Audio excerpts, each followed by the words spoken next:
Quem tem holding familiar vai precisar pagar imposto quando usa gratuitamente um imóvel da própria holding? Essa foi uma das maiores dúvidas que surgiram com a reforma tributária, e não é para menos. Quando a regulamentação foi publicada, muita gente interpretou que imóveis de holdings utilizados pelos próprios sócios poderiam passar a ser tributados. Isso gerou uma preocupação de milhares de planejamentos patrimoniais e sucessórios no Brasil. Mas recentemente saiu uma atualização importante na legislação que trouxe um certo alívio para os sócios dessas estruturas. E é exatamente isso que eu vou explicar nesse vídeo. Em janeiro de 2026 foi sancionada a Lei Complementar 227, que faz parte da regulamentação da reforma tributária do consumo. Essa lei ajustou pontos importantes da Lei Complementar 214, aquela que criou um novo modelo de tributação com dois impostos principais, o CBS e o IBS. Esses dois tributos fazem parte do novo sistema de IVA dual, que vai substituir diversos impostos que existem no Brasil.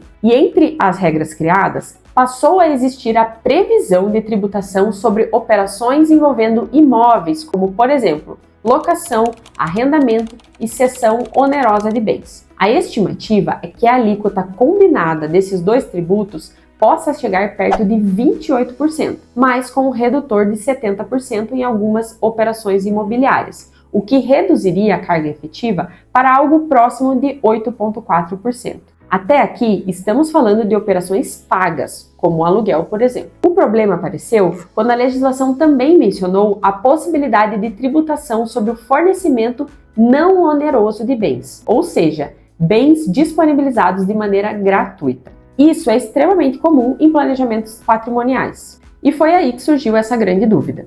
Porque em muitas holdings patrimoniais, os imóveis pertencem juridicamente à empresa, mas são utilizados gratuitamente, seja por sócios ou por familiares. Isso é extremamente comum em planejamentos patrimoniais. Então começou a surgir a preocupação.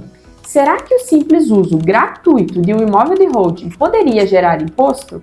E se fosse confirmado, poderia afetar diretamente a eficiência tributária de muitas estruturas patrimoniais atuais no Brasil. Já com a nova Lei Complementar 227 de 2026, essa regra foi ajustada. A mudança foi muito importante. Agora, a legislação estabelece que o fornecimento gratuito de bens só será tributado se o bem tiver gerado crédito tributário de IBS e CBS lá na sua aquisição. Ou seja, a lógica passou a ser baseada no princípio da não cumulatividade plena. De forma simples, se houve crédito na entrada, pode haver a tributação na saída. Se não houve crédito, não há motivo para cobrar esse imposto depois. Na prática, isso trouxe um grande alívio para muitas holdings patrimoniais, porque a maioria dos imóveis que entram numa holding não são comprados pela empresa. Eles entram por integralização de capital, quando o sócio transfere o imóvel para dentro da holding. E nesse tipo de operação, não há geração de crédito tributário. Dessa forma, se não houve crédito na entrada, não existe base para cobrança de IBS e CBS no uso gratuito do imóvel. Por isso, na maioria dos casos, não haverá tributação pelo uso gratuito de imóveis pelos sócios de holding. Agora, existe um cenário diferente. Se a holding comprar um imóvel gerando crédito tributário e depois disponibilizar esse imóvel de maneira gratuita para um sócio em situação que substitua uma operação de mercado, como por exemplo um aluguel, aí sim pode existir a incidência dos novos impostos IBS e CBS. Mas mesmo nesses casos, a análise precisa ser feita caso a caso. Existem situações em que o imposto pode ser afastado, por exemplo, quando o imóvel não faz parte de uma atividade econômica, quando ele é apenas um ativo patrimonial ou ainda quando há ajustes contábeis que neutralizam esses créditos. Então, o ponto principal é o seguinte: a reforma tributária não passou a tributar automaticamente o uso gratuito de imóveis em holdings familiares. O critério decisivo agora é outro. A pergunta que precisa ser feita é a seguinte: houve aproveitamento de crédito tributário na aquisição desse imóvel?